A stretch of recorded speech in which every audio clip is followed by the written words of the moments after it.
దైవజనులు రాజశేఖరయ్య గారు రెండవ దినం వర్తమానం అందించేటప్పుడు ఒక చక్కటి అంశం సేవకులు చెప్పిన ఆ వర్తమానంలో ఒక మాట, ప్రతి మాట హృదయాన్ని కదిలించింది. ఒక మాట మరి ప్రాముఖ్యంగా నా హృదయాన్ని కదిలించి ఆ సందేశం ఈరోజు మీతో పంచుకోవటానికి ఆత్మదేవుడు నన్ను పురికొల్పుతూ ఉన్నాడు. పొదలలో సింహం ఉన్నట్లుగా అసలు ఆ పొదలో ఎవరుండాలి, పొదలో సింహం ఎందుకుంది, ఆ సింహం ఎలాంటి వినాశన కార్యాలు చేస్తుంది, ఆ సింహం వినాశనం చేయకుండా మనం ఒక్కొక్కరు ఎలాంటి జాగ్రత్త తీసుకోవాలి, నేటి కాలపు క్రైస్తవ సంఘానికి, మరో రకంగా చెప్పాలంటే ప్రస్తుత కాలపు క్రైస్తవ సంఘానికి హెచ్చరికతో కూడుకున్న ఓ దివ్యమైన వర్తమానం మన ఆత్మీయ తండ్రి ద్వారా దేవుడు అనుగ్రహించారు. వాటిలో కొన్ని మాటలు మీతో పంచుకుంటాను. చూడండి, ఇర్మియా గ్రంథం 4వ అధ్యాయం 7-8 వచనాలు. 4వ అధ్యాయం 7-8 వచనాలు నాతో కలిసి. పొదలో నుండి సింహము బయలుదేరి ఉన్నది, జనముల వినాశకుడు బయలుదేరి ఉన్నాడు. మీ దేశమును నాశనము చేయుటకు అతడు ప్రయాణమై తన నివాసమును విడిచి ఉన్నాడు. నీ పట్టణములు పాడై నిర్జనముగా నుండును. ఎందుకై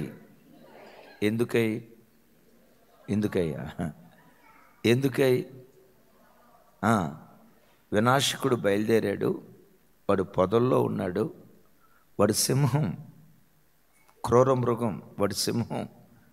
వినాశకుడు బయలుదేరి మీ పట్టణాలను నాశనం చేయకుండా ఉండునట్లు ఇందుకై, చెప్పండి ఇక్కడి నుంచి, ఇందుకై గోనె పట్ట కట్టుకొనుడి, రోదనము చేయుడి, కేకలు వేయుడి.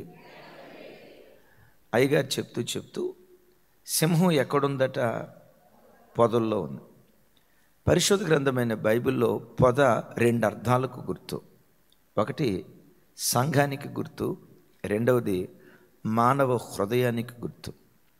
హొసన్న పాటల్లో ఒక పాట ఉంది, పొదయైన నా హృదయములో పొంగినే నీ అభిషేక తైలం, పాడేద నేను ఒక నూతన గీతం అనే పాట మీరు వినుంటారు కదా. సాల్మన్ గారు వచ్చా పాట, పొదయైన నా హృదయంలో పొంగినే నీ అభిషేక తైలం.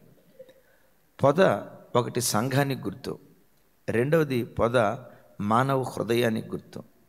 సంఘమనే పొదలోనైనా మానవ హృదయమైన పొదలోనైనా తండ్రి, కుమార, పరిశుద్ధాత్మ దేవుడు సంచరిస్తూ ఉండాలి. వీరికి తప్ప మరొక దానికి సంఘములోనైనా మన హృదయంలోనైనా చోటు ఉండకూడదు. తండ్రి, కుమార, పరిశుద్ధాత్మ త్రియేక దేవునికి పొద ఎలా సాదృశ్యకంగా ఉంది చూడండి. ఆ మాట నిర్గమకాండం 3వ అధ్యాయం మొదటి 3 వచనాలు. చిన్న మీరు బైబిల్ బాగా చదివితే 3వ అధ్యాయం తర్వాత ఏ వాక్యం చెప్తారనేది ఉండదు చిన్న. ఇది మొదటి వచనంలో ఉంటుందని టకా పట్టుకుంటారు. మొదటి వచనం నుంచి, మోషే మిద్యాను యాజకుడైన ఇత్రో తన మామ మందను మేపుచు ఆ మందను అరణ్యము అవతలకు తోలుకొని దేవుని పర్వతమైన హోరేబుకు వచ్చెను. ఒక పొద నడిమిని అగ్నిజ్వాలలలో యెహోవా దూత అతనికి ప్రత్యక్షమాయెను. అతడు చూచినప్పుడు అగ్ని వలన ఆ పొద మండుచుండెను గాని పొద కాలిపోలేదు. అప్పుడు మోషే, ఆ పొద ఎలా కాలిపోలేదో నేను ఆ తట్టు వెళ్ళి ఈ గొప్ప వింత చూచిదననుకొనేను. 4వ వచనం, దానిని చూచుటకు అతడు ఆ తట్టు వచ్చుట యెహోవా చూచెను. దేవుడు ఆ పొద నడుము నుండి మోషే మోషే అని అతన్ని పిలిచెను. అందుకతడు చిత్తము ప్రభువా నేను. రైట్.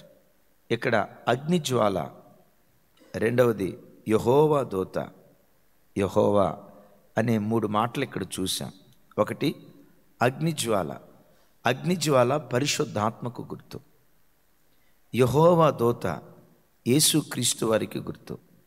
యెహోవా అనే మాట రాసింది కదా, తండ్రి అయిన దేవుడు. సంఘంలో తండ్రి, కుమార, పరిశుద్ధాత్మ త్రియేక దేవుడు యథేచ్ఛగా నేను సంచరిస్తూ ఉండాలి. ఆయన సంచరిస్తూ ఉంటే వింతైన కార్యాలు సంఘాల్లో జరుగుతాయి. ఇది జరుగునా అని అనుకొనని భీకర కార్యాలు సంఘాల్లో జరగటానికి దేవుడు కృప చూపిస్తాడు. ఇక్కడ జరిగిన వింత ద్వారా జరిగిన అద్భుతం ఏంటో తెలుసా? మోషే నత్తివాడిగా, నరహంతకుడిగా 40 సంవత్సరాల పాటు దేవునికి దూరంగా బ్రతికాడు. మరోసారి చెప్తున్నాను, నత్తివాడిగా, నరహంతకుడిగా 40 సంవత్సరాల పాటు దేవునికి దూరంగా బ్రతికాడు. ఈ పొదలో జరిగిన వింతైన కార్యం ద్వారా నత్తివాడు, నరహంతకుడు మహా గొప్ప నాయకుడయ్యాడు. దేవునికి దూరమైన వాడు దేవుని నిబంధన మందసాన్ని మోసే ఓ గొప్ప నాయకుడిగా, ఓ గొప్ప దైవజనుడిగా రూపాంతరం చెందాడు. నేను అంటాను, సంఘంలో పరిశుద్ధాత్మ దేవుడు సంచరిస్తే, మానవ హృదయంలో పరిశుద్ధాత్మ దేవుడు, తండ్రి, కుమార, పరిశుద్ధాత్మ త్రియేక దేవుడు సంచరిస్తే వింతైన కార్యాలు జరుగుతాయి. ఈ సృష్టిలో వింతలన్నిటిలో గొప్ప వింత ఏంటంటే, అయ్యగారు చెప్తూ, వింతలన్నిటిలో గొప్ప వింత గుడ్డివాడు చూపు పొందాడు అనేదానికంటే, కుంటివాడు నడుస్తున్నాడు అనేదానికంటే, చెవిటివాడు వింటున్నాడు అనేదానికంటే, మోగవాడు మాట్లాడుతున్నాడు అనేదానికంటే, దరిద్రుడు ధనవంతుడయ్యాడు అనేదానికంటే, ఒక పాపి పవిత్రుడిగా మార్చబడటమే వింతలన్నిటిలో గొప్ప వింత. Praise the lord. మోషే ఇక్కడ నరహంతకుడు, అట్ దట్ సేమ్ టైం నత్తివాడు. ఆ నరహంతకుడిని, నత్తివాడిని ఈ పొద అనుభవం, ఆ పొదలో ఉన్న తండ్రి, కుమార, పరిశుద్ధాత్మ దేవుడు నత్తివాడిని మహా గొప్ప నాయకుడిగా మార్చాడు. అలాంటి వింతలు సంఘంలో జరగాలంటే సంఘంలో సింహం ఉండకూడదు, త్రియేక దేవుడు సంచరించాలి. Praise the lord.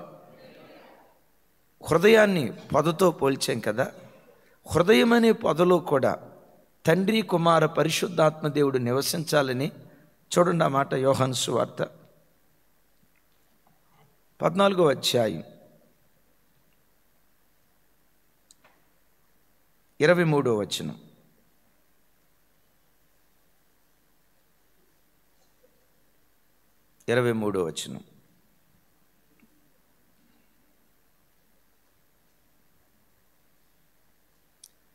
నాతో కలిసి, యేసు, ఒకడు నన్ను ప్రేమించిన యెడల నా మాట గైకొనును, అప్పుడు నా తండ్రి వానిని ప్రేమించును, మేము వాని యొద్దకు వచ్చి వాని యొద్ద నివాసము చేతుము.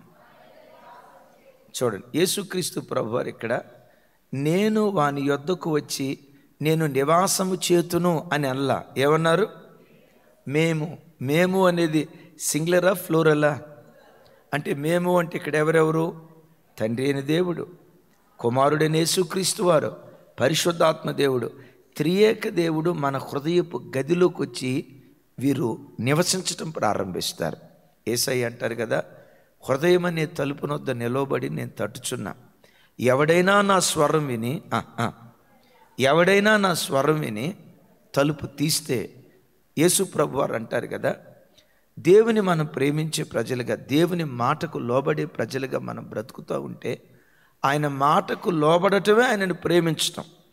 యేసయ్యని ప్రేమించటం అంటే ఏమంటారు? బీరువా మీద యేసు ప్రభు ఫోటో పెట్టుకోవటం కాదు, సెల్ ఫోన్లో యేసు ప్రభు ఫోటో పెట్టుకోవటం కాదు, ఎక్కడైనా ప్రయాణమే వెళ్ళేటప్పుడు పితా, పుత్ర, పవిత్రాత్మ నామమున ఆమెన్ అని అనుకోవటం కాదు.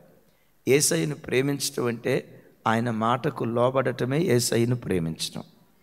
ఎవరైతే ఆయన మాటకు లోబడతారో ఆ హృదయాన్నే దేవుడు తన పొదగా మార్చి త్రియేక దేవుడు నివసించటం ప్రారంభిస్తాడు. హృదయం అనే పొద, సంఘం అనే పొదలో త్రియేక దేవుడు నివసించాల్సిందైతే ఇక్కడ పొదలో ఎవరున్నారట? చెప్పండి. పొదలో సింహం ఉందట. ఎందుకు ఆ సింహం ఉంది అంటాడు, వినాశనం చేయటానికి ఆ సింహం బయలుదేరింది. వాడెవడయ్యంటే వినాశకుడు, నిర్జనంగా చేస్తాడు, మీ పట్టణాలను పాడు చేస్తాడు, మీ బ్రతుకులను పాడు చేస్తాడు. సింహము పొదల్లో నుంచి బయలుదేరబోతుంది, జాగ్రత్త. వాడు బయలుదేరకుండా ఉండునట్లుగా ఇందుకై గోనె పట్ట కట్టుకొని అంగలార్చండి. ఇందుకై గోనె పట్ట కట్టుకొని ప్రలాపించండి. భక్తుడు మాట్లాడుతున్నాడు. వాస్తవంగా అక్షరార్థంగా చరిత్రపరంగా చెప్పాలంటే పొదలలో నుండి బయలుదేరిన ఈ సింహం ఎవరై అంటే నెబుకద్నెజరు రాజు. యెరూషలేమును నాశనం చేయటానికి ఉత్తర దిక్కు నుంచి తాను బయలుదేరుతున్నాడు. ఇర్మియా ప్రవక్త ద్వారా ప్రారంభంలోనే దేవుడు హెచ్చరిస్తున్నాడు, వాడి మీ మీదకి రాకుండా ఉండునట్లు, వినాశకుడు బయలుదేరకుండా ఉండునట్లు, మీ బ్రతుకులను నాశనం చేయకుండా ఉండునట్లు ఈ మాట అంటాడు. ఇందుకై గోనె పట్ట కట్టుకొని అంగలార్చండి అని మాట్లాడతాడు. దైవజన్మ, నెబుకద్నెజరు చనిపోయాడు. విచిత్రం ఏంటో చెప్పంటారా? నెబుకద్నెజరు చనిపోయాడు, కానీ నెబుకద్నెజరు ఆత్మ ఈ రోజుకు బ్రతికే ఉంది. కొన్ని దేశాల్లో ప్రధానులను నెబుకద్నెజరు ఆత్మ పరిపాలన చేస్తుంది. కొన్ని ప్రాంతాలలో ముఖ్యమంత్రులను నెబుకద్నెజరు ఆత్మ పరిపాలన చేస్తుంది. క్రైస్తవ కుటుంబాలను నాశనం చేయాలని, అసలు క్రైస్తవుడనేవాడు భూమి మీద ఉండకుండా ఉండాలని, సంఘాలనేవి భూమి మీద ఉండకుండా ఉండాలని, వినాశకుడు బయలుదేరి సంఘాలను పాడు చేయాలని వాడు ప్రయత్నం చేస్తూ ఉంటే, ఈ రోజుల్లో మనం ఏం చేయాలంటే ఇందుకై ప్రతి బిడ్డ గోనె పట్ట కట్టుకొని రోధించేటువంటి వారిగా ఉండాలి. గోనె పట్ట మనలో లేకపోతే వినాశకుడు వస్తాడు, వినాశనం చేస్తాడు. గోనె పట్ట మనలో లేకపోతే నాశకుడు బయలుదేరుతాడు, కుటుంబాలను వాడు నాశనం చేయటం ప్రారంభిస్తాడు. వాడు మన కుటుంబాల్లో జొరబడకుండా ఉండునట్లు చెప్పండి, ఏం కట్టుకోవాలట? చెప్పాలి. ఇప్పుడున్న చొక్కాయి ప్యాంటు తీసేసి, పట్టు వస్త్రాలు తీసేసి గోనె పట్ట కట్టుకోండి అంటున్నాడు. అంటే లిటరల్గా వేసుకున్న ఈ బట్టలు తీసేయమని కాదు. పరిశుద్ధ గ్రంథమైన బైబిల్లో గోనె పట్ట 3 ఆత్మీయ అర్థాలకు గుర్తుగా ఉంది. నంబర్ 1, గోనె పట్ట పరిత్యజించుట. గోనె పట్ట పరిత్యజించే అనుభవానికి ఇది గుర్తుగా ఉంది. పరిత్యజించుట అంటే వదులుకోవటం. ఏం వదులుకోవాలి? మన సుఖ సౌఖ్యాలను దేవుని కొరకు వదులుకోవాలి. చూడ, గోనె పట్ట అని బైబిల్లో రాసింది కదా, తెలుగు బైబిల్లో. ఇంగ్లీష్లో హెయిర్ క్లాత్ అని రాసి ఉంటుంది. ఇప్పుడు మనం ఈ బట్టలు వేసుకున్నాం, ప్రార్థనలో కూర్చున్నాం, మనకేమీ శరీరం మీద ఇచ్చింగ్ కానీ దురద కానీ ఏమనిపించదు. అదే గోనె పట్ట కట్టుకుంటే,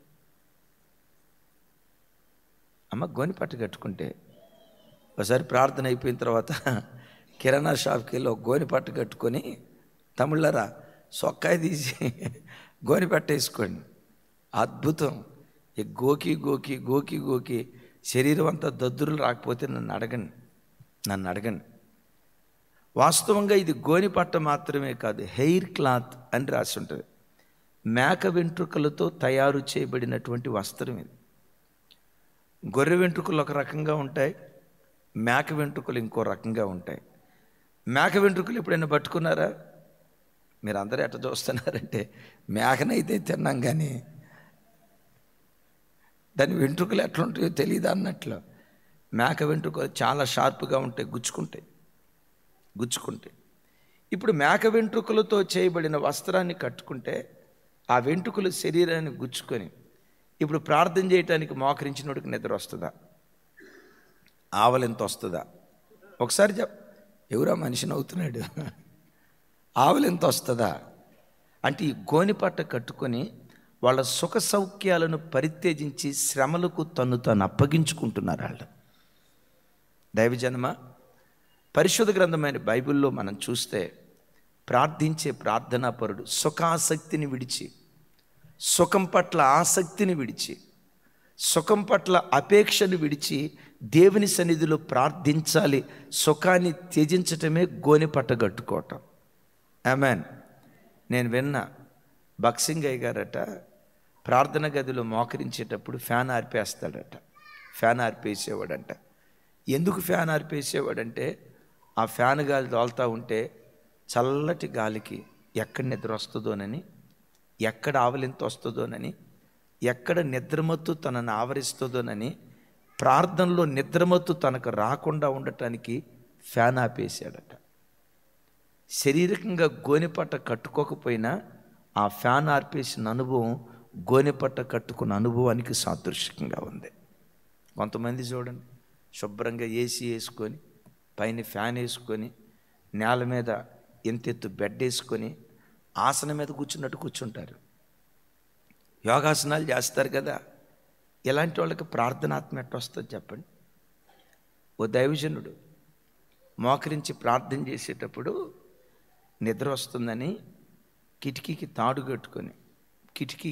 కట్టుకొని ఆ రెండు చేతులు ఆ తాళ్ళకు కట్టుకొని నిలువు మోకాళ్ళ మీద ఉండి రెండు చేతులు తాళ్ళకు కట్టి కిటికీకి వేలాడదీసి చేతులు ఎట్లా అంటే ఇలా మామూలుగా కూర్చుంటే ఎక్కడ నిద్ర వస్తుందోనని కిటికీకి తాళ్ళు కట్టి ఆ తాళ్ళు చేతులకు కట్టి రెండు చేతులు ఎత్తి గంటల తరబడి దేవుని దగ్గర ప్రార్థన చేసేవాడంట. అతిశయానికి చెప్పడం కాదు, ప్రారంభంలో దేవుని కృప కొంత అలా ఆ సేవకుని చూసి నేర్చుకోవటాన్ని బట్టి నిద్ర వస్తుందని ప్రార్థనలో కూర్చుంటారా కొంతమంది. నిద్ర రాకపోయినా రమ్మా సిస్టర్, రా సిస్టర్, పెద్దరు రా సిస్టర్ అని నిద్రను ఆహ్వానించుకుంటారు. మన మదనపల్లి వెళ్తే వేదనాయకమయ్య గారు చెప్తున్నారు, రాజశేఖరయ్య గారు కానీ వేదనాయకమయ్య గారు కానీ అసలు వాళ్ళు వాక్యం చెప్పే విధానం, వాక్యంలో నుంచి విడమరిచే ఆ మర్మాలు, ఈ మర్మాలు ఎక్కడి నుంచి వచ్చినాయిరా అంటే ప్రార్థనా బడిలో వాళ్ళు నేర్చుకున్నారు. బైబిల్ చదువుకుంటా ప్రార్థన చేసుకునేటప్పుడు ఆ ప్రార్థనలో నిద్ర వస్తుందని పచ్చిమిరపకాయలు ఎండుమిరపకాయలు తీసుకొని వాటిని నలిపి ఇట్లా అనుకునేవాళ్ళు. ఎందుకు వాళ్ళు అంత గొప్ప భక్తులు అయ్యారు? లక్షల కొలది ప్రజలకు ఎందుకు అంత దీవెన కారణంగా మారారు? గోనెపట్ట కట్టుకున్న వాళ్ళు. గోనెపట్ట శ్రమలకు తమను తాము అప్పగించుకున్నారు. ప్రసవ వేదనకు తమను తాము అప్పగించుకున్నారు. శరీరాన్ని నలగొట్టుకోవటానికి తమను తాము అప్పగించుకున్నారు. చాలామంది సేవకులు రాత్రిపూట కడుపు నిండా భోజనం చేస్తే ఎక్కడ కంటి ఆర నిద్ర పట్టిద్దోనని అర్ధాకలితో భోజనం చేసి నిద్రపోయే వాళ్ళు ఉంటారు. నేను చాలాసార్లు చెప్పాను. ఒక చెల్లి వచ్చి అడిగింది, అన్నయ్య పొద్దున్నే లేచి 4ంటికి ప్రార్థన చేసుకోవాలని 14 సంవత్సరాలు బట్టి అనుకుంటున్నాను అన్నయ్య, నా వల్ల కావట్లేదు అన్నయ్య. అలారం కూడా తెచ్చుకున్నాను అన్నయ్య, అలారం కొడతానే ఉంది అన్నయ్య. ఈ సౌండ్ సరిపోవట్లేదని దానికంటే పెద్ద సౌండ్ అలారం తీసుకొచ్చుకున్నాను అన్నయ్య, అయినా మెలకు రావట్లేదు అన్నయ్య. అన్నయ్య నేను పొద్దున్నే 4ంటికి లేచి ప్రార్థన చేసేటట్టు మీరు గట్టిగా ప్రార్థన చేయండి అన్నయ్య అంది. నేను గట్టిగా ప్రార్థన చేస్తే నీకు మెలకు రాదమ్మా, రాత్రిపూట నువ్వు గట్టిగా తింటూ మాని. ఇదే గోనెపట్ట కట్టుకోవటం అంటే.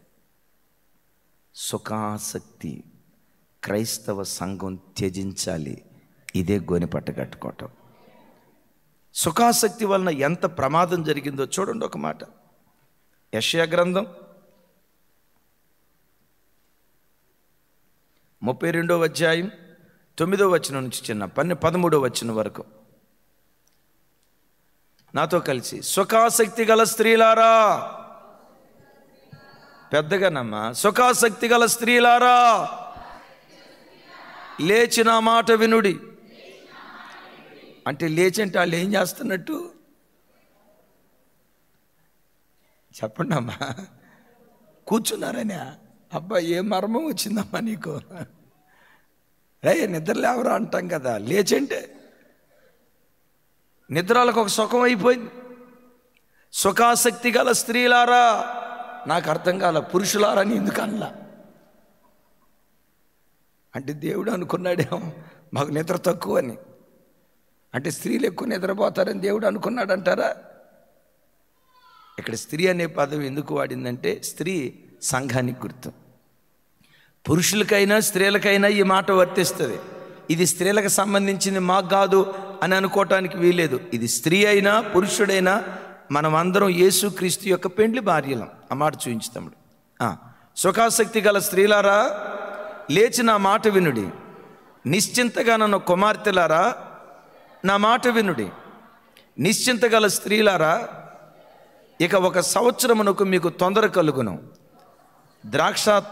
ద్రాక్ష పంట పోవును, పండ్లు ఏరుకొనుటకు రావు. సుఖాసక్తి గల కన్యకలారా వణుకుడి, నిర్విచారునులారా. ఎవరంట వాళ్ళు? అంటే దాని అర్థం ఏ విచారం లేదు. ఎందుకు? భర్తకు 40,000 రూపాయలు జీతం, ఇంకేం బాధ? సొంత ఇల్లు ఉంది, ఇంకేం బాధ? పిల్లలు కూడా మంచి ఉద్యోగాలు చేస్తున్నారు, ఇంకేం బాధ? ఏమండి? దేవుడు ఆశీర్వదించాడు. నా ప్రాణమా తినుము తాగుము సుఖించుము, ఎందుకని నీకు స్తోత్రం కలుగును గాక. ఏ బాధ లేదు, ఇంకేం చింత? గమనించండి. నిర్విచారణ గలన స్త్రీలారా తొందరపడుడి, మీ బట్టలు తీసివేసి దిగంబరులై మీ నడుమునకు గోనె పట్ట కట్టుకొనుడి. 12వ వచనం. రమ్యమైన పొలము విషయమై ఫలభరితమైన ద్రాక్షావల్లుల విషయమై వారు రొమ్ము కొట్టుకొందురు. 13వ వచనం అంటాడు, నా జనుల భూమిలో ఆనందపురములోని ఆనంద గృహములన్నిటిలో ముండ్ల తొప్పలు బలురక్కసి చెట్లు పెరుగును. ఏ పురం అట? ఆనందపురం. ఏ గృహం అట? ఆనందపురంలో ఆనంద గృహం. ఏం మొలిసినాయట? ముండ్ల తొప్పలు గచ్చపొదలు. దైవజనమ, నిర్విచారంగా బ్రతికితే మన కుటుంబాల్లో ముండ్ల తొప్పలు బయలుదేరుతాయి. ముండ్ల తొప్పలు బయలుదేరుతాయి. మన పిల్లలే మనకు ఒక ముళ్ళైపోతారు, భర్తే ఒక ముళ్ళైపోతాడు. సేవకులుగా మేము నిర్విచారంగా బ్రతికితే సంఘంలో ఉన్న విశ్వాసులే ఒక ముళ్ళైపోతాయి. దీనికి పెట్టబడిన పేరు ఆనందపురం. ఈ గృహానికి పెట్టబడిన పేరు, మీరున్న ప్రాంతానికి పెట్టబడిన పేరేంటి? ఆనందపురం. భాగ్యనగరం కాదు, ఆనందపురం. ఈ ఆనందపురంలో మీరుండే గృహానికి పెట్టబడిన పేరు ఆనంద గృహాల్లో ఆనందమే విరాజిల్లాలి. ఆనంద సంతోషాలే కుటుంబాలను ఏలుబడి చేయాలి. ఆనందం ఏలుబడి చేయాల్సిన కుటుంబాల్లో ఏం మొలిచాయట? ముండ్ల తొప్పలు బలురక్కసి చెట్లు మొలిచాయి. ఎందుకో తెలుసా? నిర్విచారంగా బ్రతుకుతున్నారు, సుఖాసక్తిని ప్రేమిస్తున్నారు. సుఖం సౌఖ్యం, కడుపు నిండా తినటం, కంటార నిద్రపోవటం, దీన్ని మీరు ప్రేమిస్తున్నారు. ఒక ఉపవాసం లేదు, శరీరాన్ని చంపుకోవటం లేదు, శరీరాన్ని నలగొట్టుకోవటం లేదు, ప్రసవేదన పట్టడం లేదు. ఏ కాడికి ఈ మధ్యాహ్నం బిర్యానీ చేసుకున్నాం, సాయంత్రం ఏం చేసుకుందాం? ఫిష్ బిర్యానీ చేసుకుందాం. ఈరోజు ఫిష్ బిర్యానీ చేసుకున్నాం, రేపు పీతల బిర్యానీ చేసుకుందాం. రేపు పీతల బిర్యానీ, ఎల్లుండి మటన్ బిర్యానీ. బీపీలు పెరిగిపోతారమ్మా. చూడండి, గమనించండి. సుఖాసక్తి, సుఖాసక్తి, సుఖాసక్తి. నాకే బాధ లేదు, దేవుడు చక్కటిల్లు ఇచ్చాడు, ఏసీ ఇచ్చాడు, ఏసీ ఇంట్లో బ్రతుకుతున్నాం. ఏసీ ఇంట్లో బ్రతికిన తర్వాత ఏసైనే మేము మర్చిపోతాం. ఎంత కృప కొంతమంది పోతున్నారు. సుఖాసక్తికి సంఘం అలవాటు పడితే ఆ సంఘంలో, ఆ గృహాలలో ముండ్ల తుప్పలు బయలుదేరుతాయి. అంతకంటే బాధాకరమైన సంగతి ఏంటో తెలుసా? సింహం హృదయం అనే పొదలో, సంఘం అనే పొదలో వాడు బయలుదేరి సంఘాన్ని, హృదయాన్ని వినాశనం చేయటం ప్రారంభిస్తాడు. దైవజనమా, సింహంగా పిలువబడుతున్న వినాశకుడు మన బ్రతుకులో వాడు సంచరించుకుండునుగాక. దేవుని ఆత్మే మన హృదయాలలో సంచరించునుగాక. రెండవది, గోనెపట్ట పరిత్యజించుట అని విన్నాం కదా.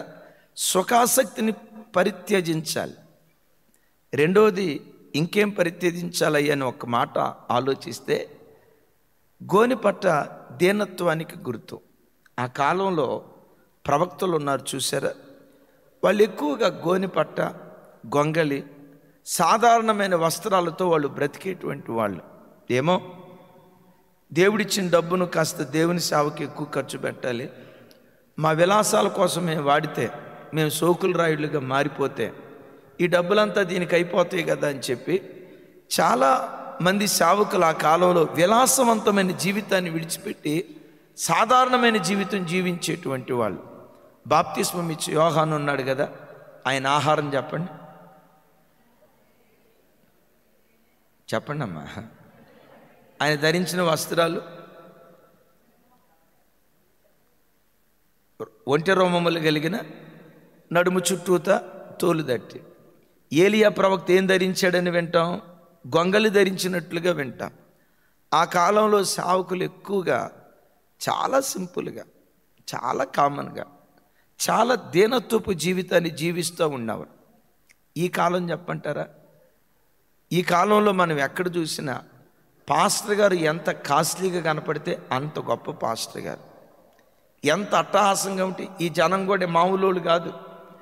తెలసొక్క తెల్ల ప్యాంట్ వేసుకొని పాస్టర్ గారు పోతుంటే, పేద పాస్టర్ గారండి పాపం, దేవుడు ఆయన్ని ఆశీర్వదించలేదండి, దేవుడు ఆయన్ని ఆశీర్వదించలేదండి. ఇక ప్రతిదీ వాచి బ్రాండెడ్. ఎంత అయ్యా వాచి? 2 లక్షలు, 7 లక్షల. ఎంత అయ్యా వాచి? 2 లక్షలు అండి. కోటు ఎంత అయ్యా? నా గుండియా, ఒక్కొక్క గుండియా 5,000. ఎంత కాస్ట్లీగా కనపడితే అంత గొప్ప పాస్టర్ గారు అనుకుంటున్నారు. దైవజనమ, విశ్వాస అయినా సేవకుడైనా లోకంలో బ్రతికినంత కాలం ఈ విలాసాలను, ఆడంబరాలను మనం పరిత్యజించి దేవుని కొరకు సాధారణమైన జీవితం జీవించడానికి ఇష్టపడే ప్రజలుగా దేవుని కొరకు బ్రతుకుదుంగాక. చెబుదాం గట్టిగా ఆమెన్. ఈరోజు ఎక్కడ చూసినా సెలబ్రిటీలాగా కనపడే పాస్టర్ గారిని, సెలబ్రిటీలుగా కనపడే పాస్టర్ గారిని ప్రజలు ఇష్టపడుతున్నారు. కానీ పాపం రాజన్నలాగా తెల్ల సొక్కా వేసుకొని, తెల్ల ప్యాంట్ వేసుకొని కనపడుతూ ఉంటే పాపం పేదోడు అనుకుంటా. దేవుడు ఆయన్ని ఆశీర్వదించలేదంటే ఏ లోపం ఉందో అది ఆ పాస్టర్ గారు చూడు. ఆ పాస్టర్ గారు వాడే కారు 3 కోట్ల రూపాయలంట. పాస్టర్ గారు ఉండే ఇల్లు 30 కోట్ల రూపాయలంట. మన పాస్టర్ గారు వాళ్ళ అమ్మాయి పెళ్లి చేశాడు. అరే రే రే రే రే పెళ్ళికి ముందు ఎంగేజ్మెంట్ ఏదో అంటారు కదా అమ్మ, ఎంగేజ్మెంట్ చేశాడంటే ఎంగేజ్మెంట్కి 15 కోట్లు ఖర్చు అయిందట. దేవుడు ఆయన అంత ఆశీర్వదించాడండి. ఈ రాజుగారు చూడండి, ఒక బర్త్డే లేదు, ఒక కేక్ కటింగ్ లేదు. పేదోడు పాపం. సాధారణంగా బ్రతికేటువంటి వాళ్ళని ఈ కాలపు క్రైస్తవులు ఇష్టపట్ల. సెలబ్రిటీలుగా కనపడతారు చూసారా, అట్టహాసం రట్టమతంగా కనపడతారు చూసారా, ఇలాంటి వ్యక్తులనే లోకం కోరుకుంటుంది.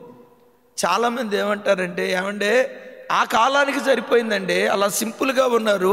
ఈ కార్పొరేట్ రంగంలో సేవకుడు పోటీ ప్రపంచంలో నిలబడాలంటే పాస్టర్ గారు కూడా ఒక రేంజ్లో కనపడితేనే గౌరవం ఉంటుందండి అంటున్నారు ఈ కాలపు కొంతమంది పిచ్చి ప్రజలు. కొంతమంది పాస్టర్ గారులు ఏమని చెప్తారో తెలుసా? నా దేవుడు రిచ్ గాడ్. ఒకసారి పెద్దగా చెప్పండి ఆ మాట. పర్లేదయ్యా, మిమ్మల్ని ఎవరేమంటారు చెప్పండి. Which God? Which God? మా దేవుడు రిచ్ గాడ్. ఆయన రిచ్ కాబట్టి మేము కూడా రిచ్. పాస్టర్ గారికి ఈ వాక్యం ఒకటి తెలిసింది, ఈ వాక్యం ఒకటి పట్టుకున్నారు. నా దేవుడు రిచ్ గాడ్ కాబట్టి నేను కూడా రిచ్గా కనపడతాను. సరే, నిజంగా దేవుడు రిచ్ గాడే కాబట్టి, నో డౌట్ రిచ్ గాడే. ఆయన రిచ్ గాడు కాబట్టి మనం అందరం రిచ్గానే ఉండాలనేది నిజంగా వాస్తవం అయితే మాసిదోనియా సంఘం పేద సంఘంగా ఎందుకు ఉంది? రోమాపట్నంలో ప్రజలందరూ ఎందుకు పేదలుగా ఉన్నారు? సరే, పాస్టర్ గారు రిచ్గా ఉన్నాడు నిజమే, నా దేవుడు రిచ్ గాడు కాబట్టి నేను రిచ్గా ఉన్నాను అన్నాడు నిజమే. మరి సంఘానికి వచ్చే వాళ్ళందరూ అట్లా రిచ్గా ఉండాలి కదా. అంటే సంఘానికి వచ్చే ప్రజలు కొంతమంది పేదగా ఉన్నారంటే రిచ్ గాడిని ఆరాధించట్లేదు అనుకుంటా, పూర్ గాడిని ఆరాధిస్తున్నట్టున్నారు. అందుకని పేదోళ్ళుగా ఉన్నట్టున్నారు. పాపం, దౌర్భాగ్య బోధలో. దైవజనమా, సంఘం ఆడంబరాలను విసర్జించాలి, సంఘం ఆడంబరాలను పరిత్యజించాలి. యేసయ్యకి మహిమ కలుగును గాక. మీరు లోకంలో బ్రతుకుతున్నారు, కొన్ని తప్పదో. ఇప్పుడు చూడండి, సాల్మన్ గారు ఏజిఎం గారు డ్యూటీకి వెళ్ళేటప్పుడు గోని పట్టేసుకొని వెళ్తే, కార్పొరేట్ రంగంలో కొన్ని చోట్ల బ్రతుకుతున్నారు, ఉద్యోగానికి తగినట్లుగా కొన్ని పరిస్థితులు అవసరం. అలాగని తెల్ల బట్టలు వేసుకున్న వాళ్ళే పాస్టర్లని కాదు, రంగు బట్టలు వేసుకున్న వాళ్ళు పాస్టర్ గారులని కాదు, తెల్ల బట్టలు వేసుకుంటేనే పవిత్రత అని కాదు, రంగుల బట్టలు వేసుకోవటం పాపం అని కాదు. మెట్టుకు ఒక మాట ఏంటంటే, సేవకుడు ఎప్పుడు ఆడంబరాల వైపు వెళ్ళకూడదు, సాధు జీవితం జీవించేవారిగా ఉండాలి. మరలా అంటాను, ఏమండి ఆ కాలానికి సరిపోయిందండి, ఈ కాలానికి ఎట్లా సరిపోద్ది అని అంటారా? గతంలో చెప్పాను, 7 ఏండ్ల శ్రమల కాలంలో 2 సాక్షులు భూమి మీదకి వచ్చి దేవుని సేవ చేయబోతున్నారట. క్రైస్తవ విశ్వాసం ఏంటంటే, యేసుక్రీస్తు రెండవ రాకడ జరిగిన తర్వాత 7 ఏండ్ల శ్రమల కాలం ప్రారంభమవుతుందని. 7 ఏండ్ల శ్రమల కాలంలో ఆకాశం 2 సాక్షులు వస్తారు. కొంతమంది ఆ 2 సాక్షులు ఏలియా మోషే అంటారు, మరి కొంతమంది హానోకు ఏలియా అంటారు. ఎవరైనా కానీ ఎంతమంది వస్తారు సాక్షులు అంటే, ఈ కార్పొరేట్ యుగంలో, సాఫ్ట్వేర్ ఇంత డెవలప్ అయిన యుగంలో, సూటు బూటు కోటు లేకుండా అసలు సింపుల్గా కనపడకుండా అట్టహాసంగా సేవకులు కనపడుతున్న ఈ కాలంలో 2 సాక్షులు భూమి మీదకి వచ్చేటప్పుడు వాళ్ళేం ధరించి వస్తారు చూడండి. ప్రకటన గ్రంథం 11వ అధ్యాయం 3వ వచనం.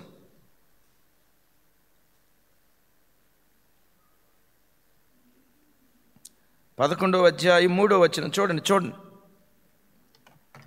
నాతో కలిసి, నేను నా 2 సాక్షులకు అధికారం ఇచ్చేదను, వారు సూటు, పర్లేదు చెప్పండి, బూటు కోటు టై ధరించి 1260 దినములు ప్రవచించెదరు. తమ్ముడు ఏమని రాసింది తమ్ముడు? గోని పట్ట ధరించి. ఏ యుగంలో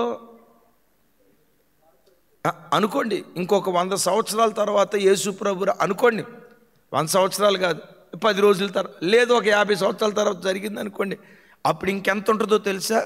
మా పాస్టర్ గారులను చూడాలి కానీ ఒక్కొక్కరు జిగిజిగేలు రాజాలే. సినీ యాక్టర్ కూడా ఆ రేంజ్లో ఉండడు. సినీ యాక్టర్ కూడా ఆ రేంజ్లో ఉండదు.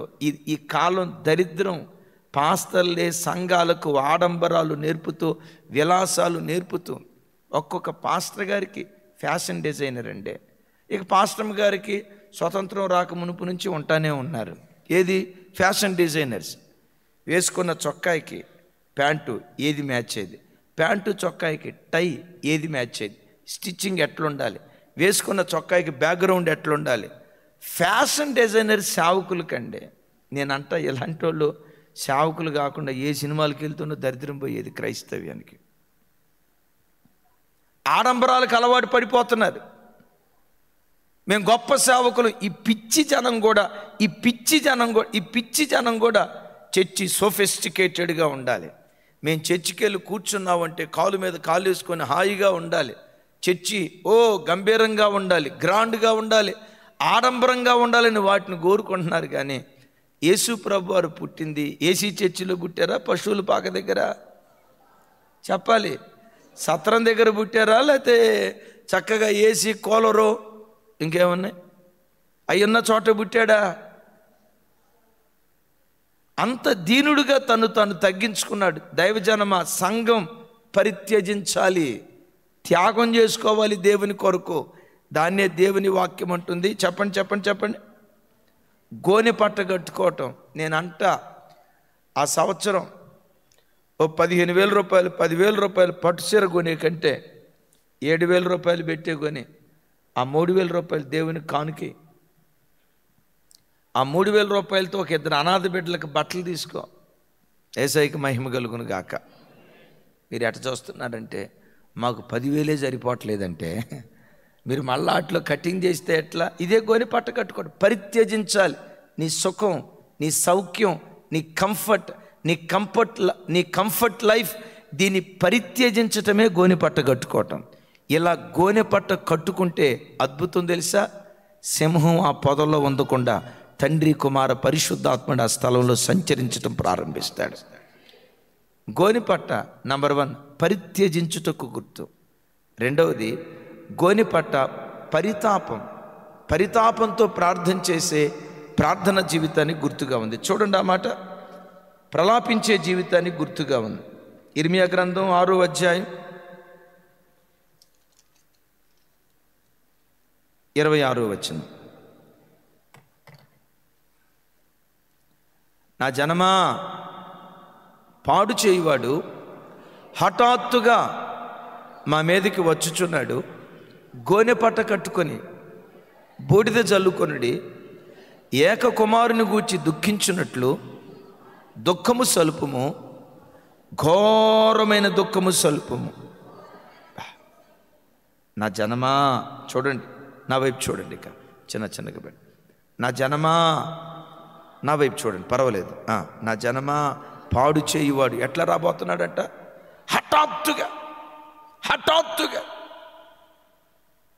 బిడ్డలారా, సాతాను కుటుంబాల్లో దాడి చేసి హఠాత్తుగా రెప్పపాటు కాలంలో పరిస్థితులు తారుమారైపోతాయి. రెప్పపాటు కాలంలో పరిస్థితులు తారుమారైపోతున్నాయి. మేము బాగానే ఉన్నాం, యెరూషలేము చుట్టూతో ప్రాకారాలు ఉన్నాయి, మా పట్టణాన్ని ఎవడు పాడు చేస్తాడు, మేము హాయిగా ఉన్నాం, నెమ్మదిగా ఉన్నాం, మమ్మల్ని ఎవడూ ముట్టలేడు అని అనుకుంటూ ఉంటుండగా నెబుకద్నెజరు హఠాత్తుగా పట్టణం మీద పడి పట్టణాన్ని తగలబెట్టి, చరిత్ర గ్రంథాల్లో రాసి ఉంటుంది, గర్భిణీ స్త్రీలుంటే గర్భిణీ స్త్రీల పొట్టలను కత్తితో చీల్చి గర్భంలో ఉన్న శిశువులను అట్లా బయటకు లాగి ఆ పసికందులను ఎగరేసి కత్తితో 2 ముక్కలుగా చీల్చేశారు. రక్తం, గుర్రపు కళ్ళం ఎంత ఎత్తులో ఉంటుందో అంత ఎత్తున రక్తం పారినట్లుగా చరిత్ర గ్రంథాలు చెప్తాయి. ఇది బైబిల్లో రాసి ఉంది కదండి, మనకు తెలియదు కదా. నిజమే, ఇది మనకు తెలియదు. ఎలాంటి ఘోరమైన వధ జరిగిందో విచిత్రం అనిపిస్తుంది కదా. మనకు చరిత్ర అందిన తర్వాత నీరో చక్రవర్తి ఒకేసారి గ్యాస్ ఛాంబర్లోకి 70 లక్షల మంది యూదులను పంపించి, ఇది మన కళ్ళ అంటే మన చెవులు వింటుండగా మన తరం కాకపోయినా మన తండ్రుల తరంలో జరిగింది. ఇది 70 లక్షల మంది యూదుల్ని గ్యాస్ ఛాంబర్లోకి పంపించి ఒకేసారి 70 లక్షల మందిని చంపాడండి. అంటే హైదరాబాద్ పట్టణంలో ఉన్న ప్రజలు 30% మంది, ఒక్క హిట్లర్ 1,40,000 మంది యూదులను హతమార్చాడట. ఇది మన కళ్ళ ముందు జరిగింది. ఆ రోజుల్లో నెబుకద్నెజరు కాలంలో ఇంతకంటే ఘోరమైంది. అంటాడు, అయ్యా మేము నెమ్మదిగా ఉన్నాం, మాకేం కాదులే అని అనుకుంటున్నారేం. హఠాత్తుగా వాడు మీ మీద పడతాడు, హఠాత్తుగా వాడు మీ మీదకి వస్తాడు. వాడు మీ మీదకి రాకుండా ఉండినట్లుగా గోనె పట్ట కట్టుకొని బూడిద జల్లుకొని ఏక కుమారుని గూర్చి దుఃఖించినట్లు దుఃఖము సలుపుడి. అంతటితో ఆకుండా ఏమంటాడమ్మా? ఘోరమైన దుఃఖాన్ని సల్పడి. జకరియా గ్రంథంలో రాసి ఉంటుంది, ఒక తల్లికి ఒక్కడే కొడుకు, ఆ ఒక్కగానొక్క కొడుకు ఎక్కడో ప్రమాదంలో చనిపోయాడు. ఆ వార్త ఈ తల్లికి తెలిసింది. ఈ తల్లికి తెలిసింది. కడుపును పుట్టి 21 సంవత్సరాలు పెంచి పెద్ద చేసిన కొడుకును ఆ ప్రమాదం మింగేసింది అన్న వార్త ఆ తల్లి వింటే ఘోరంగా దుఃఖాన్ని సలుపుతుంది కదా, గుండెలు అవిసేలాగా ఏడుస్తుంది కదా. అయ్యో, ఇప్పుడు నేను ఎవరిని చూసి బ్రతకాలి, ఎవరు నాకున్నారని బ్రతకాలి? నా కలల సామ్రాజ్యమే వీడు, నా కొడుకు అని ఎన్నో ఆశలు పెట్టుకొని వీడిని పెంచుతూ వచ్చానే, నా ఏకైక కుమారుడు, నా వంశవృక్షం, అయ్యో నేను కోల్పోయానని ఆ తల్లి ఎంత దుఃఖాన్ని సలుపుతుందో చూడండి. ఆ తల్లి ఏమో కొడుకు చనిపోయినందుకు దుఃఖాన్ని సలిపితే, ప్రార్థనాపరుడు దేవుని సన్నిధిలో మోకరించినప్పుడు ఘోరంగా దుఃఖాన్ని సలుపుతూ ప్రార్థన చేయి. తమ్ముడు మాట చూయి, ఘోరంగా దుఃఖాన్ని సలుపుతూ ప్రార్థన చేయండి. దేవుడు మాట్లాడుతున్న మాట ఏమంటాడు? ఘోరమైన దుఃఖం కాదు. బిడ్డలారా, దేవుని సన్నిధిలో మోకరించినప్పుడు అలాంటి ఘోరమైన దుఃఖంతో ప్రార్థన చేయటమే గోనె పట్ట కట్టుకొని ప్రార్థన చేయటం. ఎలా ప్రార్థన చేయాలట? పైపే పెదవులతో కాదు, నాజూకైన మాటలతో కాదు, ఏదో అడావిడిగా 2 మాటలు, ప్రభా ప్రయాణమే వెళ్తున్నాను కాపాడు, కుడిపక్క గాబ్రియేలు, ఎడంపక్క మికాయేలు, దేవదూతల సంరక్షణ దయచే యేసునామములో అడుగుచున్నాను తండ్రి. ఈ పైపే పెదవులు కాదు, ఘోరమైన దుఃఖాన్ని సల్పాలి. నశించిపోతున్న ఆత్మల కొరకు ఘోరమైన దుఃఖాన్ని సల్పాలి. సంఘక్షేమం కొరకు ఘోరమైన దుఃఖాన్ని సల్పాలి. సంఘంలో వినాశకుడు బయలుదేరకుండా ఉండునట్లు, కుటుంబాలలో సాతాను ప్రవేశించకుండా ఉండునట్లు, వాడు కుటుంబాలను సంఘాలను నాశనం చేయకుండా ఉండునట్లు సంఘంలో ఉన్న ప్రతి బిడ్డ ఘోరమైన దుఃఖాన్ని సలిపేటువంటి వారిగా ఉండాలి. ఎలాంటి దుఃఖం అట? ఎలాంటి దుఃఖం అట? దుఃఖం కూడా కాదట, ఘోరమైన దుఃఖం. ఎలాంటి ఘోరమైన దుఃఖం అంటే 2 మాటలు అంటాడు. ఏక కుమారుని కోల్పోయిన తల్లి. ఏక కుమారుడు కాదండి, ఆ తల్లికి 4 కొడుకులు ఉన్నారు. 4 కొడుకుల్లో ఒక కొడుకేదైనా అయితే ఆ తల్లి రొమ్ము కొట్టుకుంటూ ఏడుస్తుంది కదా. ఆ తండ్రి హృదయం బ్రద్దలయ్యేటట్లుగా అంగలారుస్తూ ఏడుస్తాడు కదా. కొడుకును కోల్పోయినందుకు ఆ తల్లి ఎలా ఏడుస్తుందో ప్రార్థించేటప్పుడు ఏ అంశం కోసమైనా అలా ఘోరంగా దుఃఖాన్ని సల్పుతూ ప్రార్థించేవారిగా మనం ఉండాలి. అలా ప్రార్థన చేస్తే సంహారకుడు మన ఇంట్లోకి రాడట. అలా ప్రార్థన చేస్తే గోనెపట్ట మన ఇంట్లో ఉంటే వినాశకుడు మన జీవితంలో రాడు, సాతాను మన కుటుంబాల్లో అడుగు పెట్టడు. ఆ కన్నీటి ప్రార్థనే మనకు కావలి గోపురంగా మారును గాక అంటాడు. యోవేలు గ్రంథం 1వ అధ్యాయం 8వ వచనంలో అంటాడు, పెనిమిటిని కోల్పోయిన యవ్వనురాలు యోవేలు 1వ అధ్యాయం 8వ వచనం. 1వ అధ్యాయం 8వ వచనం. నాతో చెప్పండి ఒకసారి. పెనిమిటిని కోల్పోయిన యవ్వనురాలు గోనె పట్ట కట్టుకొని అంగలార్చున్నట్లు నీవు అంగలార్చుము. ఎలా అంగలార్చాలంట? పెనిమిటిని కోల్పోయిన స్త్రీ అనలేదు, పెనిమిటిని కోల్పోయిన బిడ్డలారా. ఏ వయసులో భర్తను కోల్పోయినా అది భార్యకు గుండు కోత. యవ్వన కాలంలో భార్యను కోల్పోతే అమ్మో ఆ తల్లి గుండు కోత ఎంత అంత కాదు. ఆ మధ్య ఒక చోట మేము మీటింగ్కి వెళ్ళిన చోట మధ్యాహ్నం ఒక ఇంట్లో ప్రార్థన చేయటానికి వెళ్ళే వాళ్ళు భోజనం చేసిన తర్వాత వాళ్ళ కొడుకు, కోడలు, కూతురు, అల్లుడు చాలా సంతోషంగా ఇల్లంతా కలయి తిరుగుతున్నారు. 50-55 సంవత్సరాల వయసు ఉంటుంది. వాళ్ళ తల్లికి 75-80 సంవత్సరాల వయసు ఉంటుంది. అందరి ముఖాలు కళకళలాడుతున్నాయి, కానీ పాపం ఈ ముసలమ్మ ముఖం మాత్రం ఉసూరుమంటా ఉంది. అలాగని వృద్ధాప్యపు ఉసూరు కాదు, అది మనకు అర్థమైపోతుంది కదా, ఏదో కోల్పోయినట్లుగా ఉంది. నేను అడిగాను, అమ్మా వందనాలు తల్లి, ఏంటమ్మా అంత బాధగా ఉన్నావు? అందరూ సేవకులు వచ్చారు, మేము వచ్చామని చెప్పి సంతోషంగా కలిగి తిరుగుతా ముఖంలో ఆనందం ఉంటే ఏంటమ్మా నీ ముఖం అట్లా ఉంది అంటే, మా ముసలోడు చచ్చిపోయాడయ్యా అంది. ఎంతకాలం అవుతుందమ్మా అన్నాను. 7 సంవత్సరాలు అవుతుంది అయ్యా అంది. 7 సంవత్సరాల క్రితం ముసలాయన చనిపోతే 7 సంవత్సరాల తర్వాత కూడా తల్లి అట్లా ఏడుస్తుంది. వృద్ధాప్యంలో భర్తను కోల్పోతేనే అంత ఏడ్చిందే. యవ్వన కాలమందు ఒక స్త్రీ పెనిమిటిని కోల్పోతే ఆ గుండె కోత ఎవడు తట్టుకోగలడు? ఆ తల్లి పెనిమిటిని కోల్పోయినందుకు ఏడుస్తుంది. క్రైస్తవ సంఘం ఏదైనా ఒక అంశం కొరకు ప్రార్థించేటప్పుడు ఘోరమైన దుఃఖాన్ని సలుపుతూ ప్రార్థించేదిగా ఉండాలి. ప్రార్థనలో మోకరించామంటే ఆ ప్రార్థన ఎట్లుండాలో తెలుసా? యుద్ధం చేసినట్లుగా ఉండాలి, పోరాడినట్లుగా ఉండాలి, రోధిస్తున్నట్లుగా ఉండాలి. క్రైస్తవ సంఘం రోధిస్తూ పోరాడుతూ ప్రార్థించే ప్రార్థనా జీవితాన్ని కోల్పోయింది. ఆ పూర్వపు అనుభవాలు కోల్పోయారు. ఒకప్పుడు పెంతుకోస్తు సంఘాల్లో ప్రార్థన జరుగుతుందంటే ఆ సంఘంలో జరిగే ప్రార్థన ధ్వని విస్తార జలప్రవాహముల ఘోషలాగా, అది ఆకాశాన్ని అంటేటట్లుగా ఆర్తధ్వని చేస్తా ప్రార్థన చేస్తారు. ఒకవేళ సడన్గా ఆ మందిరంలోకి ఎవరైనా వచ్చి చూస్తే తెలియని అన్యుడు ఏమనుకుంటాడో తెలుసా? ఎవరో చనిపోయినట్లున్నారా, శవాన్ని మధ్యలో పెట్టుకొని ఏడుస్తున్నారు అనుకుంటారా అని అనుకునేటట్లుగా ఏడ్చేవాళ్ళు. ఎందుకో తెలుసా? ఘోరమైన దుఃఖాన్ని సలిపేది ఆదిమ సంఘం, ఘోరమైన దుఃఖాన్ని సలిపేది ఒకప్పటి క్రైస్తవ సంఘం. ఈరోజు ఉపవాస ప్రార్థనలకు వచ్చేవాళ్ళు ఎక్కడున్నారా తల్లి? రండమ్మా ఉపవసించి ప్రార్థన చేద్దాం, రండమ్మా కడుపు చంపుకొని ప్రార్థన చేద్దాం, రండమ్మా దేవుని సన్నిధిలో ప్రలాపించుదాం. వినాశకుడు బయలుదేరాడు. నెబుకద్నెజరు చనిపోయాడేమో కానీ వాడి ఆత్మ ఇప్పటి కాలపు ప్రధానుల్లో ఏలుబడి చేస్తూ ఉంది.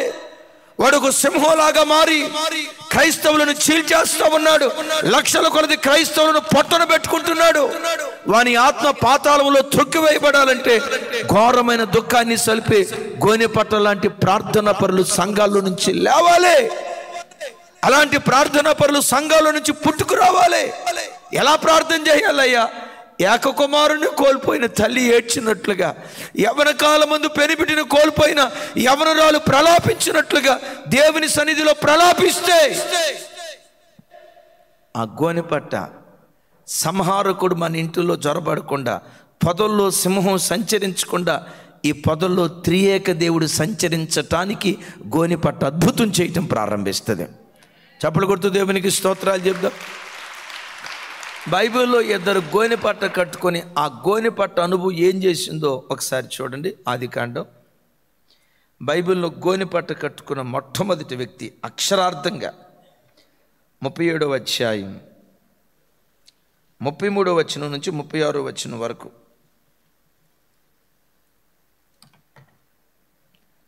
రైట్. అతడు దాన్ని గుర్తుపట్టి, ఈ అంగీ నా కుమారునిదే, దుష్టమృగము వాణ్ణి తినివేశాను, యోసేపు నిశ్చయముగా చేల్చబడిన నేను. యాకోబు తన బట్టలు చింపుకొని తన నడుమునకు గోనెపట్ట కట్టుకొని అనేక దినములు తన కుమారుని నిమిత్తము అంగలార్చుచుండగా. Next verse. మిద్యానీయులు ఐగుప్తీయునకు అతన్ని తీసుకొని పోయి ఫరో యొక్క ఉద్యోగస్తుడును రాజ సంరక్షక సేనాధిపతియునైన ఫోతీఫరునకు అతనిని అమ్మివేసిరి. 34వ వచనం చూపించుతాడు. 34 నాతో కలిసి చెప్పండి. యాకోబు తన బట్టలు చింపుకొని నడుమునకు గోనెపట్ట కట్టుకొని అనేక దినములు తన కుమారుని నిమిత్తము అంగలార్చుచుండగా. ఒకసారి చూడండి, నా వైపు చూడండి. యాకోబు విన్నాడు, దుష్టమృగముల చేతిలో యోసేపు పడి చంపబడ్డాడు అని. ఈరోజు అనేక మంది యవ్వన బిడ్డలను దుష్టమృగం మింగేస్తుంది. ఏ దుష్టమృగం? సాతాన్ అనే దుష్టమృగం అనేక మంది యవ్వన బిడ్డలను మింగేస్తుంది. యవ్వన బిడ్డల బ్రతుకులను చీల్చేస్తుంది.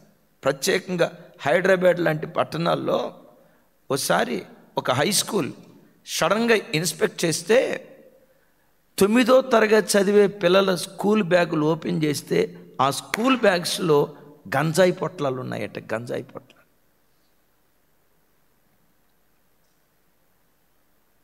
తొమ్మిదో తరగతి చదివే పిల్లల ఆ బ్యాగ్ ఓపెన్ చేస్తే ఏ చాక్లెటో, ఏ క్యాడ్బరీ చాక్లెటో, ఏదో తినుబండరాలు ఉండాలి. వాళ్ళ బ్యాగ్స్ ఓపెన్ చేస్తే గంజాయి ప్యాకెట్లు. లోకం విపరీతంగా పరిస్థితులు మారిపోతున్నాయి. చిన్న వయసు నుంచే సాతాను మింగేస్తున్నాడు. దుష్టమృగం చేతిలో యవ్వనులు పడి వాళ్ళు చీల్చివేయబడుతూ ఉన్నారు. ఎక్కడ చూసినా చీల్చివేయబడిన యవ్వన బిడ్డలే మనం చూస్తాం. ఏ తల్లి హృదయాన్ని కదిలించినా, ఏ తండ్రి హృదయాన్ని కదిలించినా మారిపోయిందయ్యా. వాడు ఒక్క మాట అంటలేదయ్యా. వాడు ఏమైపోతున్నాడో, ఏం చేస్తున్నాడో అర్థం కావట్లేదయ్యా. ఎందుకు అట్లా అయిపోయాడంటే దుష్టమృగం యవ్వన బిడ్డలను చీల్చేస్తాం. నేను వచ్చేటప్పుడు ఎవరో వాట్సాప్ మెసేజ్ పంపించారు. ఆ బాబు ఒకే ఒక్క కొడుకంట. మన సంక్రాంతి సెలవులకి వనపర్తి వాళ్ళ ప్రాంతానికి వెళ్ళాడట. ఇక అయిపోయింది. కాలేజీ నిమిత్తం ఇంజనీరింగ్ చదువుకున్నాడు. కాలేజీ నిమిత్తం హైదరాబాద్ వచ్చాడు. రాత్రి ఆ యవ్వన బిడ్డ 19 సంవత్సరాలు యవ్వన బిడ్డ ఊరేసుకొని చచ్చిపోయాడట. అమ్మా నాన్న నన్ను క్షమించండి, నేను మీకు చాలా ద్రోహం చేశాను. ఏం ద్రోహం చేసావు? ఎందుకు ఎట్లా సూసైడ్ చేసుకున్నావురంటే సెల్ ఫోన్లో ఆన్లైన్ గేమ్స్ ఆడి బెట్టింగ్లు పెట్టి కొన్ని లక్షల రూపాయలు నష్టపోయాడట. తల్లిదండ్రులకు ముఖం చూపించలేక ఒకే కొడుకు. దుష్టమృగం యవ్వన బిడ్డలను చీల్చేస్తుంది. తన కుమారుని దుష్టమృగం చీల్చిందన్న వార్త యాకోబు విని యోసేపు నిమిత్తం అనేక దినాలు అంగలారుస్తూ వచ్చాడు. ఘోరమైన దుఃఖాన్ని సలిపాడు. అయ్యా చనిపోయాడు అనుకున్నాడు. అయ్యా వాణ్ణి కాపాడు ఏడ్చాడు. దుష్టమృగం వాడిని చీల్చేసిందట, చనిపోయాడేమో అన్నట్లుగా ఏడ్చాడు. నేనంట యోసేపు దుష్టమృగం చేతిలో పడకుండా ఐగుప్తు దేశానికి వెళ్ళిన తర్వాత పోతీఫర్ భార్య చేతిలో పడకుండా, చెరసాల పాలు యోసేపు కాకుండా, చెరసాలలో నుంచి విడిపించబడి సింహాసనానికి యోసేపు నడిపించబడటానికి కారణం యాకోబు కట్టుకున్న గోనె పట్టే యోసేపుకు బంగారు భవిష్యత్తునిచ్చింది. ఒకవేళ యాకోబే గనక గోనె పట్ట కట్టుకోకపోతే పోతీఫర్ భార్య అనే దుష్టమృగం యోసేపుని మింగేసేది. పోతీఫర్ భార్య అనే దుష్టమృగం చేతిలో యోసేపు పడకుండా యోసేపును కాపాడింది ఏంటో తెలుసా? యాకోబు గోనె పట్ట కట్టుకొని తన బిడ్డ కొరకు చేసిన ప్రార్థన యోసేపును కాపాడుతూ వచ్చింది. అమ్మా, నా వైపు చూడు. లోకంలో దుష్టమృగాలు తిరుగుతున్నాయి. నీ పిల్లలు దుష్టమృగాలు ఉన్న స్థలాల్లో బ్రతుకుతున్నారు. మన సంఘ బిడ్డలు దుష్టమృగాలు ఉన్న స్థలాల్లో బ్రతుకుతున్నారు. మన పిల్లలు మంచి బిడ్డలే, వాళ్ళు మందిరానికి వచ్చే బిడ్డలే. వాళ్ళ గుండెల లోపట దేవుని కొరకు బ్రతకాలి అనే ఆశ గుండెల్లో గూడు కట్టుకుంది, నిజమే. నీ పిల్లల్లో ఎంతో కొంత భక్తి బీజం ఉంది కాబట్టి ఆ బిడ్డలు ఆదివారం మందిరానికి వచ్చి కూర్చుంటున్నారు. రే ప్రార్థనలో మోకరించరా, రే ఆదివారపు ఆరాధనకు రారా అంటే వాళ్ళు పరిగెత్తుకుంటూ రావటానికి కారణం ఏంటో తెలుసా? వాళ్ళ గుండెల్లో కూడా దేవుని కొరకు బ్రతకాలనే ఆశ ఎంతో కొంత వాళ్ళ గుండెల్లో గూడు కట్టుకొని ఉంది. కానీ బాధాకరమైన సంగతి ఏంటో తెలుసా? వాళ్ళ గుండెల్లో దేవుని కొరకు బ్రతకాలనే ఆశ ఉందేమో, కానీ వాళ్ళు సంచరిస్తున్న స్థలాలు దుష్టమృగాలు సంచరిస్తున్న స్థలాలు. ఆ దుష్టమృగాల చేతిలో మన యవ్వన బిడ్డలు, మన సంఘ బిడ్డలు, దేవుడు మనకు అప్పగించిన ఆత్మలు ఆ దుష్టమృగం చేతిలో పడకుండా ఉండాలంటే యాకోబులాగా గోనె పట్ట కట్టుకునే వ్యక్తులు సంఘాల్లో నుంచి లేవాలి. ఘోరమైన దుఃఖాన్ని, ఏ దుఃఖం పెద్దగా చెప్పాలరా తల్లి, వినపల్లా, ఘోరమైన దుఃఖం, ఘోరమైన దుఃఖాన్ని సల్పే సేవకురాలు సంఘాల్లో నుంచి బయలుదేరాలి. ఘోరమైన దుఃఖాన్ని సల్పే సేవకులు సంఘాల్లో నుంచి బయలుదేరాలి. ఏ కుమారుని గూర్చి మరణ వార్త విన్నాడో ఒక్కసారి నా వైపు చూడండి.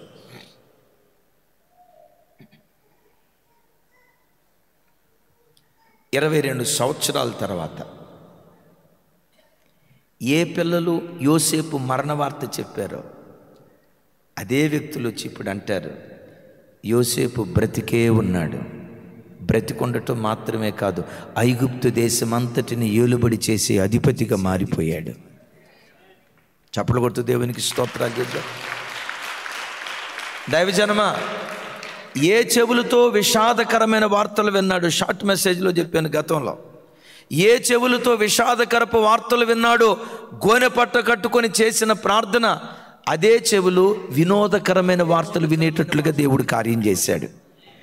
దైవజనమా, ఎవరైనా నా వైపు చూడండి, ఎవరైనా మీ దగ్గరకు వచ్చి మీ పిల్లోడు ఇట్లా పాడైపోయాడట కదమ్మా, మీ అమ్మాయి ఇట్లా పాడైపోయిందట కదమ్మా, మీ ఇంట్లో ఇలా జరిగిందట కదమ్మా, ఏ వ్యక్తులు మీ చెవుల దగ్గర విషాదకరమైన వార్తలు వినిపిస్తూ వచ్చారు? మీ కొడుకు ఎట్లా అయిపోయాడట కదయ్యా అని ఏ వ్యక్తులు అన్నారు?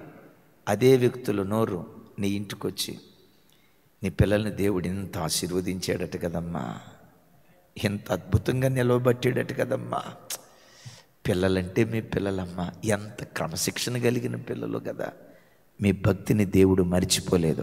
అందుకనే మీ పిల్లల్ని ఈ స్థితిలో నిలవబెట్టాడని ఏ నోరు విషాదకరమైన వార్తలు మనలను గూర్చి మాట్లాడాయో అదే నోరు వినోదకరమైన వార్తలు వినేటట్లుగా దేవుడు కార్యం చేయునుగాక. అలా కార్యం చేసేటట్లుగా చేసింది ఏదంటే యాకోబు కట్టుకున్న, బైబిల్లో ఒక తల్లి రిస్పా, సౌలు యొక్క ఉపపత్ని, సౌలు యొక్క 7 కుమారులు ఆ ప్రాంతంలో గిబియా ప్రాంతంలో ఉరి తీయబడితే వారిని సమాధి చేయకూడదని వాళ్ళంటే దావీదు కాలంలో పర్వతం మీద వదిలేశారు. ఆ తల్లి ఏం చేసిందో తెలుసా? నా కుమారులు, అంటే తన కుమారులు కాకపోయినా నా భర్త కుమారులు, నా కుమారులను ఆకాశ పక్షులు తినకూడదు, మృగాల బారిన నా పిల్లలు పడకూడదని చనిపోయిన మృత కళేబరాలను కాపాడటానికంటే ఆ పర్వతం మీద గోనె పట్ట కట్టుకొని దివారాత్రులు పిల్లలను కాపాడుతూ వచ్చిందట. ఒక్క మాట అంట, చచ్చిన శవాలనే అంత భద్రంగా తల్లి కాపాడుకుంటే బ్రతికి ఉన్న నీ పిల్లలను తల్లిగా నీవెంత జాగ్రత్తగా కాపాడుకోవాలి? బ్రతికి ఉన్న నీ పిల్లలను కాపాడుకోవటానికి ఓ తండ్రిగా నీవెంత జాగ్రత్త తీసుకోవాలి?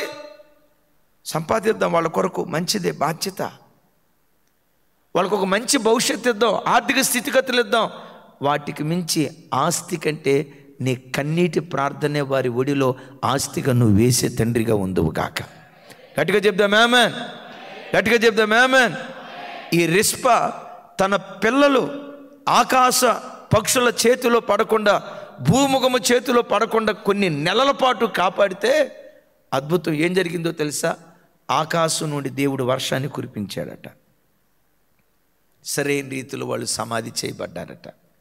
మనం గోనె పట్టు కట్టుకొని ప్రార్థన చేస్తూ ఉంటే ఆకాశపు పరలోకపు ఆశీర్వాదం మన పిల్లల తలల మీద దేవుడు కుమ్మరించునుగాక. గట్టిగా చెప్దాం ఆమేన్. అలా గోనె పట్ట కట్టుకొని మనం ప్రార్థన చేస్తూ ఉంటే మన పొదల్లో ఎవడు సంచరించడు?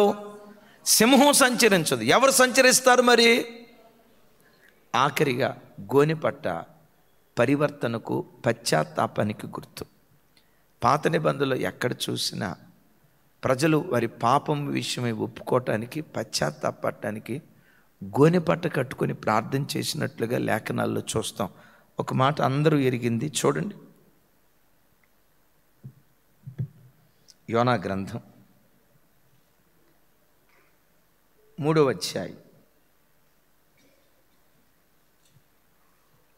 యోనా గ్రంథం 3వ అధ్యాయం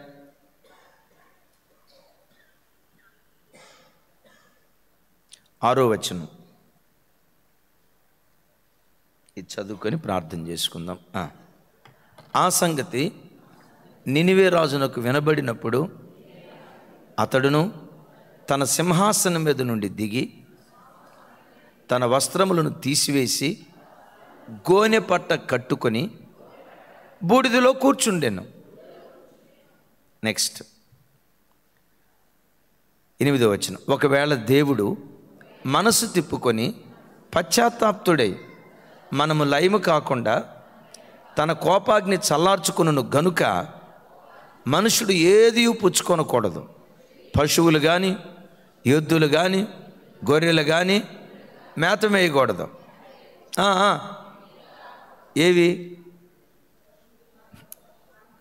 ఏవి పశువులు కూడా నీళ్లు తాగకూడదు. 9వ వచనం. నెక్స్ట్.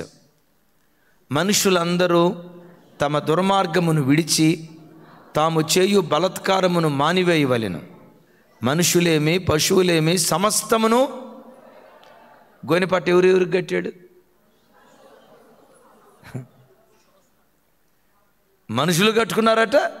చివరికి పశువులు కూడా గోనెపట్ట కట్టాడట. గోనెపట్ట కట్టుకొనవలెను, జనులు మనఃపూర్వకముగా దేవునిని వేడుకొనవలెను అని దోతలు నినివే పట్టణంలో చాటించి ప్రకటన చేశాను. Next verse.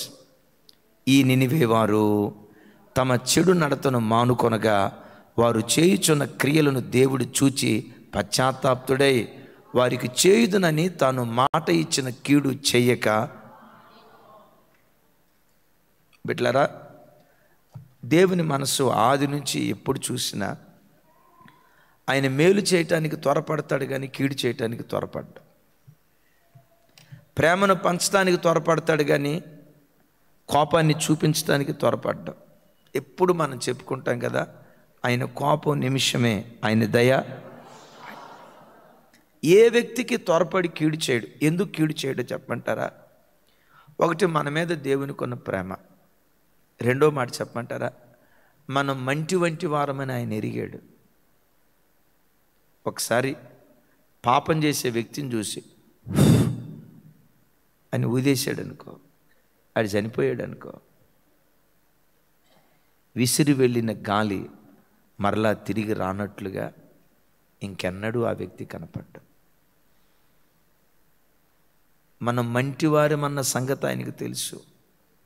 వీడు ప్రాణం తీస్తే మరి అన్నడు కనపడడు అన్న సంగతి తెలుసు. నేల మీద ఒలికిపోయిన నేల వంటిది మన బ్రతుకు అని తెలుసు. అందుకనే దేవుడు ఏం చేస్తాడో తెలుసా? వీడు మట్టి మనిషిరా. మట్టి ఉంది చూసారా? వీడు మట్టి మనిషిరా. మట్టి వర్షం వచ్చినప్పుడు బురద బురద అయిపోద్ది. ఎండాకాలం నెరలు విడుస్తుంది, చలికాలం ఇంకో రోజుకు ఒక రకంగా మారిపోయేవాడు రైడు. నేనే ఓర్చుకుంటా, రేపు మారతాడని కోపం చూపించకుండా పలుమార్లు తన కోపాన్ని అణుచుకుంటూ వచ్చినట్లుగా లేఖనాల్లో రాసింది. నినివే పట్టణాన్ని దేవుడు పాడు చేయాలనుకున్నప్పుడు గడువిస్తున్నాడు. 40 రోజుల్లో ఈ పట్టణం పాడు కాబోతుంది, ఈలోపు మీరు మారు మనసు పొందండి. అన్యులండి వాళ్ళు. దేవుడు పాడు చేయాలనుకున్నప్పుడు వెంటనే పాడు చేయొచ్చు కదా. అన్యుల్నే పాడు చేయకుండా 40 రోజులు గడివిచ్చిన దేవుడు ఆయన పిల్లలైన మన విషయంలో ఇంకెంత ఓర్పుతో ఉంటాడు కదా. కానీ అద్భుతం తెలుసా, అన్యులకున్న సమర్పణ కొన్నిసార్లు దేవుని బిడ్డలకు ఉండదు. నినివే పట్టణ ప్రజలకు వాక్యం ప్రకటించినప్పుడు రాజు మొదలుకొని సామాన్యుడి వరకు ఎక్కడ కూర్చున్నారట? బూడిదలో కూర్చొని తమ పాపము విషయమై పశ్చాత్తాపడుతూ ప్రభు తట్టు తిరిగి చెడు నడతను మానేస్తే వీళ్ళ పశ్చాత్తాపాన్ని చూసి ఆకాశమందలి దేవుడు పశ్చాత్తాపడి తన మనస్సు మార్చుకున్నాడట. చప్పలు కొడుతూ స్తోత్రాలు చెప్తారు. ఇది అయిపోయింది కదా. యేసు ప్రభు ఒక చోట అంటారు, ఓ కపెర్నహూమా, మీ మధ్యలో నేను జరిగించిన సూచక్రియలే గనక తూరు సీదోను ప్రాంతాల్లో నేను జరిగించుంటే ఈ పాటికి 150 సార్లు వాళ్ళు మారు మనసు పొందేవాళ్ళు, గోనె పట్ట కట్టుకొని పశ్చాత్తాపడేవాళ్ళు. ఇన్ని అద్భుతాలు నా ద్వారా మీరు చూసిన మీ ప్రవర్తన మార్చుకోలేదని పశ్చాత్తాపడి దేవుడు వేదనతో ఆ స్థలంలో మాట్లాడినట్లుగా చూస్తూ ఉన్నాం. దైవజనమా, సింహం మన హృదయం అనే పొదలోకి, సంఘం అనే పొదలోకి రాకుండా ఉండాలంటే ఒకసారి చూడండి, నీ చెడు నడత మానుకోవాలి. దేవునికి అయిష్టమైన నీ చెడు ప్రవర్తన మానుకోవాలి. ఏ విషయంలో నువ్వు దేవునికి దుఃఖాన్ని తెప్పించావో, ఏ విషయంలో దేవునికి మానని గాయాలు కలుగు చేసావో, ఏ విషయంలో దేవునికి పదే పదే కన్నీటిని తెప్పిస్తూ వచ్చావు, ఏ దుష్ట ప్రవర్తన నీ దేవునికి వేదన కలుగు చేసిందో, నీ వల్ల, నీ ఇంటి వారి వల్ల దేనిని బట్టి వేదన కలుగు చేసిందో అది గుర్తు తెచ్చుకొని దాన్ని విడిచిపెడితే గోనె పట్ట కట్టుకున్నట్టే లెక్క. చెబుతాం ఆమేన్. కీర్తనలో ఒక చోట రాసి ఉంటుంది, 30వ కీర్తన, ఆ ఒక్క మాట చూడండి. 30వ కీర్తన 7వ చరణం అనుకుంటా, తమ్ముడు చూడు. 12వ చరణం, 30వ కీర్తన 12వ చరణం. 12 రైట్. నాతో కలిసి, నీవు నా గోనె పట్ట విడిపించి సంతోష వస్త్రమును నన్ను ధరింపచేసి ఉన్నావు. దేని నుంచి విడిపించాడట? ఎవరైతే గోనె పట్ట కట్టుకుంటారో ఆ గోనె పట్ట కట్టుకున్న వ్యక్తుల జీవితాల్లో సంతోష వస్త్రాన్ని దేవుడు ధరింపచేయునుగాక. ఏంటి గోనె పట్ట అంటే? 1 పరిత్యజించుట, 2 ప్రలాపించుట, 3వది పరివర్తన చెందుట. ఈ గోనె పట్ట కట్టుకుందాం. 2025 సంవత్సరం అంతా ఒకవైపు పరిత్యజించటం తీర్మానం చేసుకుందాం. కంటారా నిద్రపోనయ్యా, కడుపు నిండా తిన్నయ్యా, నా సుఖ సౌఖ్యాలు చంపుకుంటానయ్యా. ఒకవేళ నిద్ర వస్తుంది అంటే, నాకు నిద్ర వస్తుందంటే నేను మోకరించి ప్రార్థన చేసే చోట, ఆ మోకరించే చోట పల్లేరుగా ముళ్ళు ఉంటాయిగా, గులకరాళ్ళు ఉంటాయి కదా, వేసుకోండి. ఇంకెక్కడ నిద్ర వస్తుంది? నిద్ర వస్తే నన్ను అడగండి. వేదనాయకం గారు చేశారు కదా, కళ్ళల్లో కారం పెట్టుకున్నారంట. అసలు ట్రై చేయండి. నిద్ర 100 కిలోమీటర్ల దూరం పరిగెత్తకపోతే నన్ను అడగండి. దీన్ని ఏమంటారంటే పరిత్యజించటం అంటాడు పౌలు గారు. కడవరి దినాల్లో ప్రజలట దేవుని కంటే సుఖానుభవాన్ని ఎక్కువ ప్రేమిస్తారంట. దేవుని కంటే సుఖానుభవాన్ని ఎక్కువ ప్రేమిస్తారట. గోనె పట్ట కట్టుకుందాం. గోనె పట్టకు ప్రతిగా సంతోష వస్త్రాన్ని దేవుడు ఒక్కొక్క బిడ్డకు ధరింపచేయునుగాక.